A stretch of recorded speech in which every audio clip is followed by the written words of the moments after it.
Something very cool that is happening right now is that people are all shouting and screaming on their balconies to say a big thank you to all of the healthcare and medical staff that are working so hard at the moment. I don't know if you can really see, people are flashing their lights and moving their phones around. I can't get the audio, but I can hear it.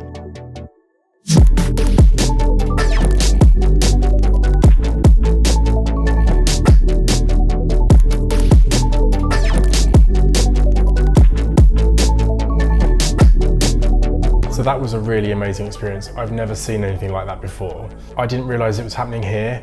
I thought it was only happening in the UK. So it's obviously an international event. It completely took me by surprise. I didn't expect it. I didn't know it was going to happen. And then I noticed out of the corner of my eye, I was just doing some work and I noticed these lights flashing and I went over to the window and I was like, oh yeah, that's the thing. It's so awesome that they're doing it everywhere.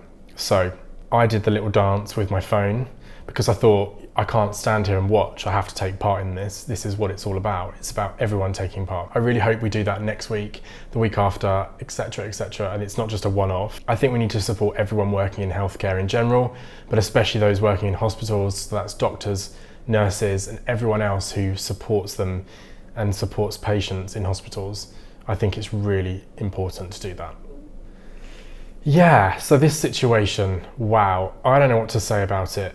I think it's the most surreal thing that's ever happened to me in my life. I've watched all the films, about this kind of scenario happening. Although the scientists have always said it could happen, you just never ever actually think it's going to happen in your lifetime or that it can happen on this scale. So I've been working at home for 2 weeks now. I am finding it a bit more normal now, but it is strange because I'm working on projects where I'm used to working with people in a very collaborative way on a daily basis. I go to meetings every day. Something that's really cool that I've noticed is when you have meetings now, everyone is a bit more considered about what they're saying because you've only got that tiny slot to get your words in. No one's looking at you waiting for you to speak.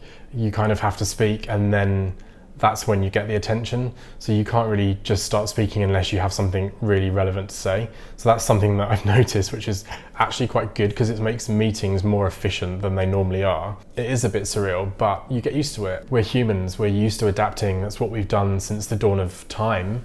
There's no reason why we can't adapt in this situation. So what I'm doing now is I'm checking in the morning, seeing the news, just checking the update 4 hours ahead of the UK here. So I want to know what's happening, but a lot of that stuff doesn't get announced until the evening in the UK. It happens when I'm asleep. So I check in the morning, just read the headlines, have a little look at what's been changing, and then I turn it off and I just put it down and then I get to work. If you can work at home, it really does help to take your mind off of all these things that are happening. But also it means that you can really crack on and get some stuff done. I tend to set myself a few goals in the morning, so I say to myself when I get up and I start working, right, today I need to achieve this, this and this, make that my priority for the day. Most of the time I get those things done, or at least I get a good portion of those things done. And that helps in this situation because you feel like you're out of control and you can't make a difference to anything that's happening out there. So if you can achieve things in your personal life or in your work life whilst you're at home, you don't feel like you're as out of control. Another thing that's really cool that I've noticed is, I speak to my family fairly regularly, every week. It's not like I don't speak to them, but I've been speaking to my mum every single day. I've been speaking to my dad every other day. I don't normally do that, and it's because we're so busy, we have these crazy lifestyles, and finding the time to catch up with your loved ones is often really difficult. Especially if you're living in a different country or a different place, your schedules don't always line up, so it's really hard to coordinate that. The other night we did a really fun thing. The whole family dialed into FaceTime. The kids were playing games and doing really silly things, which was entertaining all of us. The adults were able to catch up and talk, and it was really nice to do that. And I've seen a lot of people doing virtual events online. And I really like that. I think it's a really cool idea. Again, it's just adapting. It's humans just adapting to what they have to work with. I'm going to a virtual dinner party on Saturday night. Well, I'm not, my friend is, and I've been invited, but I'm definitely going to be coming along. And yeah, I'm not sure how it's going to work. I have to find out. Maybe I'll film some of it. The question is, do I cook or do I get a takeaway? I think we need to recognise as well that this is a really unique opportunity. It's a once in a lifetime opportunity. Don't just look at it like it's a negative thing. Yes, of course, it's crap and there's a lot of really bad things happening out there. So why would we not try and turn that into something positive and make something out of it? It's like when you come home from work and you want to cook something and all you've got in the fridge is 3 random things, and you just make it work and you can come up with something really unusual but actually quite delicious.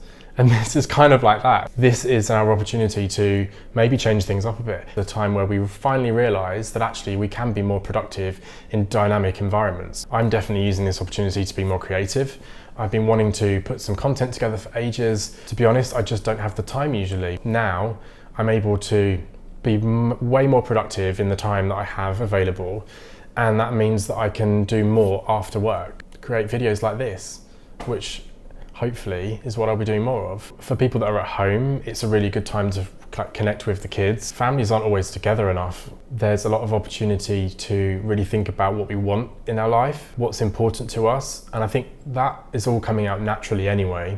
It's quite organic really. Like with all the other stuff, we are always running around, we're commuting, we're busy, there's always something going on. It's very rare that we have time to really sit back and reflect.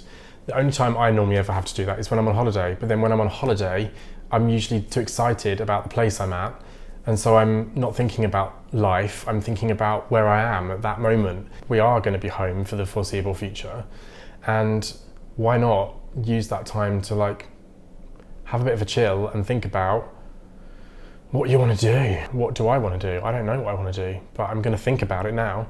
Not now, but in the coming weeks.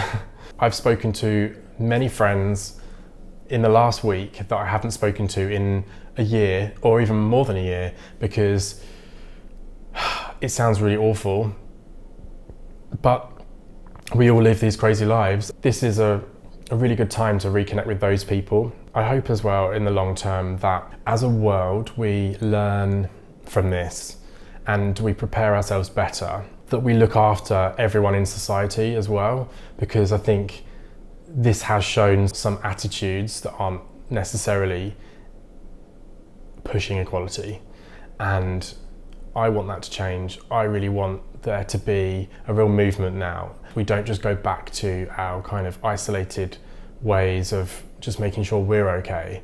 I really do hope that we can get the importance of looking after everyone, making sure everyone has their say and feels valued, because at the end of the day, nothing is more important than that. We're all here for a very short time and we need to make it count. For my first video to you guys, that was quite deep. I don't want to put you off. My videos won't be this deep ever, but this is a bit of a surreal circumstance, so there you go. Just to give you a bit of an insight into my channel, my friends will tell you that I'm really into technology, and that is definitely going to be something I'm going to be looking at in a lot of detail on my channel. I've already shot a whole bunch of stuff to do with tech, so hopefully that will be coming out very soon. Another topic that I'm really interested in is food. Anyone who knows me will tell you that I'm obsessed with food. I was hoping to do a whole bunch of reviews and visit new restaurants and try new dishes.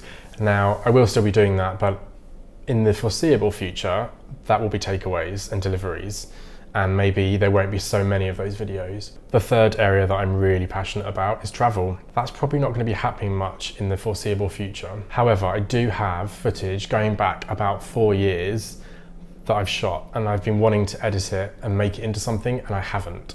You'll see a younger version of me and you'll think I look better than I actually do. I will be putting together some cool little films on my travels, where I've been, the places I've experienced, the people I've met. There will be something coming. I have a few in the pipeline. I went to LA in January to Vlog University with iJustine, which was an incredible event. I had the time of my life. I met some amazing people. I learned some really cool stuff, and I really just loved LA and I had a great time. I've been editing it for, well, since I got back, which was the 2nd of February. It's just been really difficult because I've been working lots, but I've finally had a bit more time to dedicate to it now, and I really hope you like it. I've decided to post it in 2 parts because it's already massive. So all of that is in my LA vlog part 1 and part 2, which will be coming soon. I just want to say a massive thank you for coming to this video and watching it and sticking with it. I really, really, really, really appreciate your time. Please, please, please hit that subscribe button below. Hit the bell so that you're notified when I post new content. And if you do like this video, please like it, because that will really mean a lot to me. Look after yourselves and each other. I look forward to seeing you again very soon.